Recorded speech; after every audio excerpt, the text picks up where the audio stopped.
Speaking of Christmas party, ito na pala ang kaganapan. Nagkaroon ang mga bata ng parlor games, pero bago ang lahat, before we start, pumunta muna kami ng DIY shop para bumili na rin ng dagdag na regalo sa teacher ni Yosen at sa kanyang mga classmate na naging friendship na rin niya. Kaya sa pag-window shop namin dito sa may DIY, ito muna ang bumungad sa akin. Itong iba't ibang Christmas decor at sunod nga naman itong iba't ibang uri ng artificial na mga halaman at may iba't ibang color din ng mga flowers. Dito talaga ako nagtagal sa mga flowers na to. Gusto kong iuwi lahat sa aming bahay. Char. Nang matapos nga kami doon sa may DIY shop, sakto din hapon na at sunduan na ng mga bata kaya dinaanan ko na lang si Yosin sa school. At eto nga, ginawa ko munang laborer. Charot. Ang laman pala ng bitbit ni Yosin na kahon ay mga candies at biscuits. Pero yun ay additional lamang sa mga ito para dumami at lahat ng mga bata na kanyang kaklase ay mabigyan din. Ang dagdag na yon ay sponsored ng kanilang mabait na guro. At eto nga, dito sa lot bags na walang laman, lahat ng uri ng candies at biscuits ay ating pinaglalagay dito. Ayan po. Thank you so much po sa mga mommies na nagbigay. Kay teacher po, thank you so much. We love you guys. Mapasaya na natin yung mga bata nito bukas. See you tomorrow.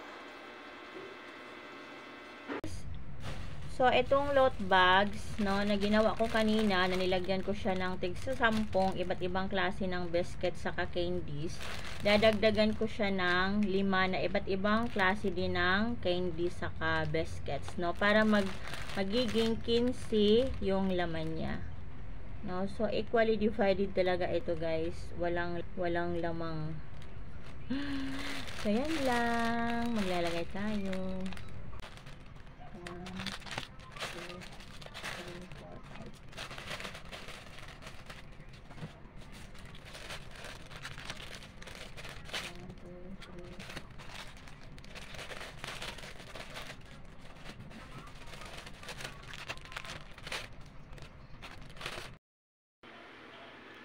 5. Ayan na siya, guys. So, natapos ko na siyang ibalot dito sa mga lot bags. So, meron tayong 40 pieces na lot bags na nagawa. 10 pang Minnie Mouse, pang babae. Meron din itong mga shark, 10 din. Then, itong mga Spider-Man is 20. The total of 40 items. At pagkadating natin sa school, inuna muna syempre itong pa-parlor games ng mga bata para magka-energy naman sila.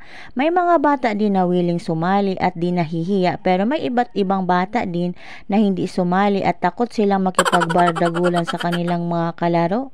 Kaya nanatili lang sila sa kanilang upuan.